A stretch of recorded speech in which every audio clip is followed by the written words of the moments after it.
What if a story of alien abduction left behind more than fragmented memories and scars on the soul?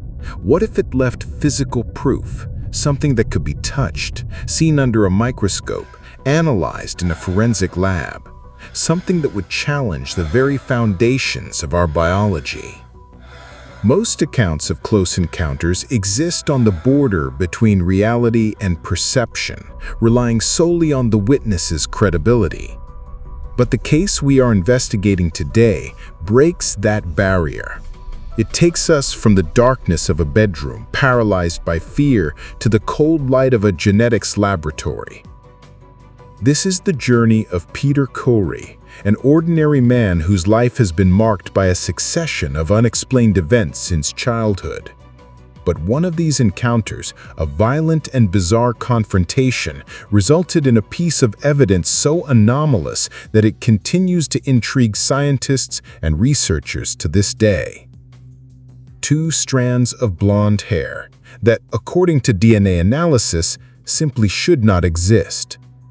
Prepare yourself, because what science discovered in these strands may redefine what we understand by visitor.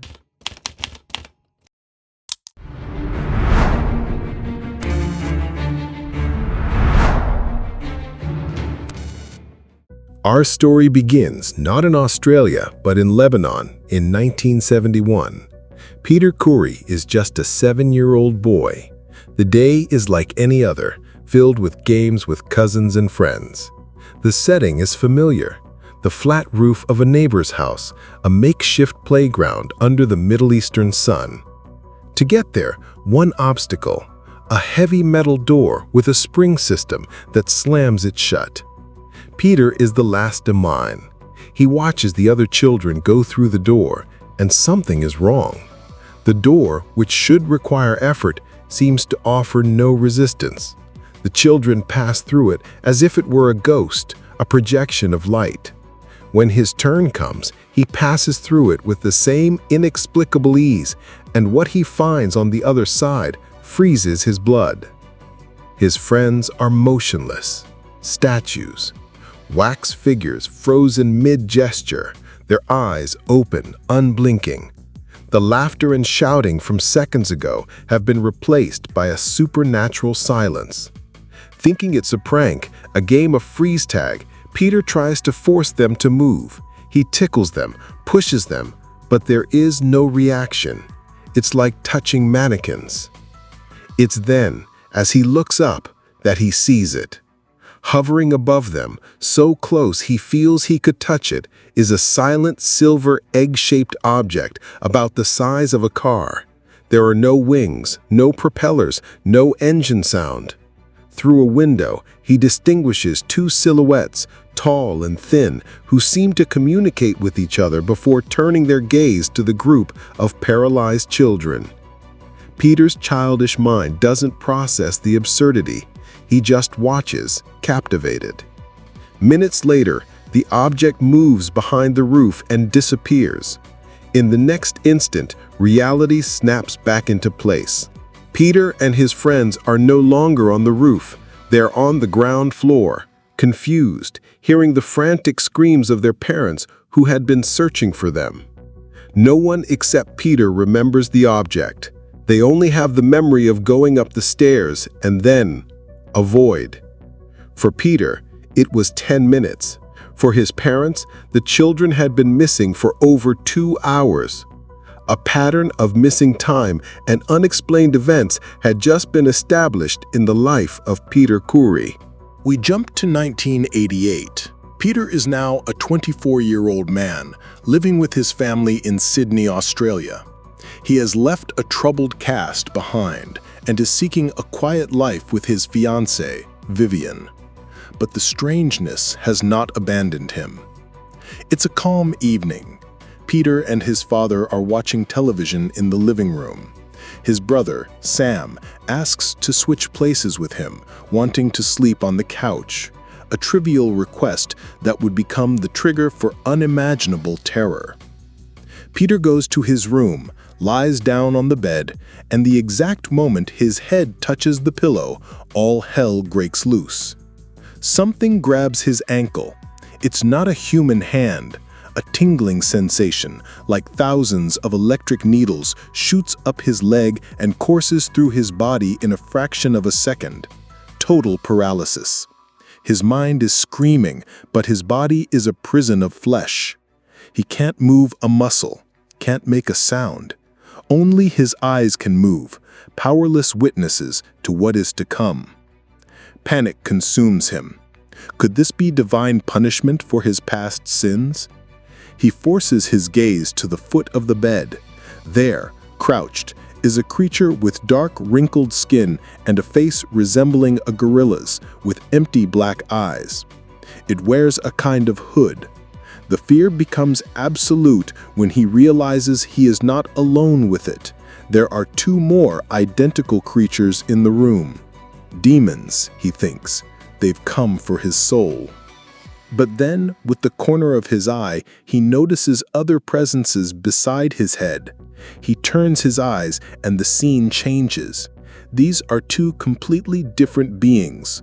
Tall, thin, with large black eyes and a narrow chin. One, whom he intuitively perceives as male, has an exposed face. The other, a female, wears something like a surgical mask.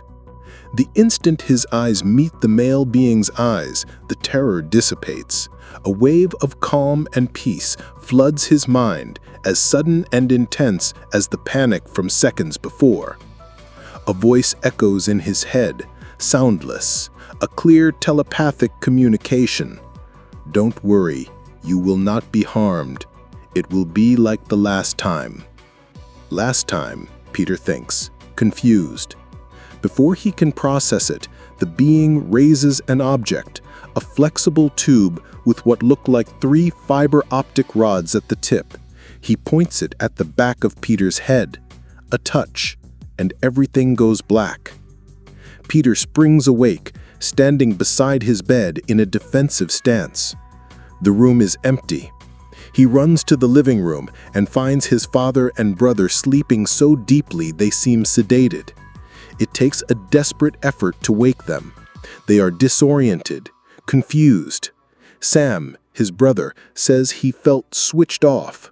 They think 10 or 15 minutes have passed, but the television broadcast day has already ended. The clock reads almost 3 a.m. More than 4 hours had been torn from their lives. And on the back of Peter's head, his fiancée Vivian would find a small puncture mark and dried blood the next day, the first physical scar. The following years were a deep dive into the unknown. Ridiculed by his doctor, Peter sought help and found a support group for people with similar experiences. It was there that he made the connection. The demons of his mind were, in fact, the aliens from others' reports.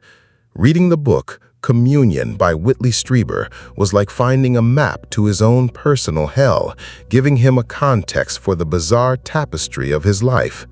But the most shocking and transformative event was yet to come.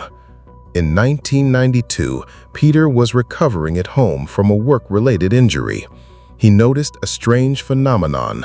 The farther he got from his house, the sicker he became, with violent nausea and vomiting. Upon returning, he would feel better, but an overwhelming drowsiness would take over. On one of these days, he lies down, exhausted. He covers his head with a blanket and shortly after feels the bed sink beside him. He assumes it's the neighbor's cat. Annoyed, he turns to put the animal out, pulls back the blanket, and his world collapses again. Sitting on the bed are not animals, but 2 women. They are beautiful, in a strange, predatory way, with abnormally large eyes. One of them, a blonde, acts with shocking speed and strength. She rips off the blankets, pulls down Peter's clothes, and pulls him against her, attempting to force an intimate act. Peter reacts. A desperate struggle begins. The woman is incredibly strong. Her skin has an abnormal resistance. In a panic, he does the only thing he can. He bites hard into the side of her body. She recoils with a silent scream, but something is left in his mouth. A piece of skin? Hair? It burns like acid, going down his throat, causing a violent, uncontrollable cough. As he struggles to breathe, he sees the two women communicating telepathically. The other, with Asian features and dark hair, just watches from the edge of the bed. Peter leans forward, trying to catch his breath. When he lifts his head seconds later, they are gone. The burning sensation persists. When he goes to the bathroom, the acid-like pain repeats as he urinates. It is in that moment, while inspecting his body, that he sees it. On his skin, at the site of the confrontation, are two long blonde strands of hair. They are not his. They are not his wife's. With a clarity of purpose he didn't understand, Peter took the strands, placed them in a plastic bag, wrote down the date and time, and stored them away. For years he kept this secret, even from his friend and UFO investigator, Bill Chalker. He was afraid of what the answer might be, but the truth, when it finally came, was stranger than any fear could conceive. Years later, Peter finally handed the plastic bag to Bill Chalker. The sample was sent to a team of world-renowned forensic scientists who approached the analysis as they would any evidence from a crime scene. They weren't looking for aliens, they were looking for facts. And the facts they found were scientifically impossible. The first shocking result came from the comparative analysis. The mitochondrial DNA, inherited from the maternal line and found in the hair shaft, belonged to a rare genetic type associated with certain Asian groups, specifically Mongolian. A blonde hair with Asian DNA was already an extreme anomaly. But what came next shattered the paradigms of biology. The scientists decided to test the hair root, which contains the nuclear DNA inherited from both parents. In a normal human, the DNA from the root and the shaft are identical. In Peter's sample, they were different. The root showed a Caucasian DNA profile from a fair-skinned woman. It was as if two different people had been fused into a single strand of hair. The team, in disbelief, repeated the tests. The results were the same. Deepening the analysis, they discovered more anomalies. The DNA contained a rare gene, CCR5 delta 32, which provides immunity to diseases like AIDS and smallpox. Furthermore, the genetic analysis suggested that the DNA's lineage was extremely ancient, compatible with human groups that lived thousands of years ago, reigniting debates about the theory of panspermia and the possibility of ancient extraterrestrial migrations. When checked against the genetic databases of Australia and the world, the DNA profile found in Peter Khoury's room had no match. It simply did not belong to any registered human being on the planet. The scientists concluded that the hair could not have come from a normal human. Peter Khoury's story leaves us at an uncomfortable crossroads. On one hand, we have skepticism. Critics point out that these findings were published in UFO books and magazines, not in major scientific journals. They question the methodology, the chain of custody of the evidence, and cling to the lack of traditional peer review as a reason to dismiss it all. On the other hand, we have the unexplained. We have a forensic analysis conducted by experts that yields a result our current science cannot explain. We have a blonde strand of hair from a woman with simultaneous Asian and Caucasian DNA, with extremely rare genetic markers and an ancient lineage. A biological impossibility left behind after a physical confrontation inside a locked room. Peter Khoury's case is more than an abduction account. It is a direct challenge. The proof exists. The analysis was done. The result is a genetic enigma. It forces us to ask, How far are we willing to follow the evidence, even when it leads us beyond the edge of our known world? What does your intuition say about today's account? Is this a story you already knew? If so, is there a piece of this puzzle that for you is the key to it all and that we may not have mentioned? We would be fascinated to read your perspective in the comments. Every like is like a blip on the radar, showing YouTube that the search for answers in cases like Peter Khoury's must continue. It's the fuel that allows us to dig deeper into the next investigation and is a huge support for our work here at Alien Cases. If you're not yet part of our community, subscribe and hit the notification bell.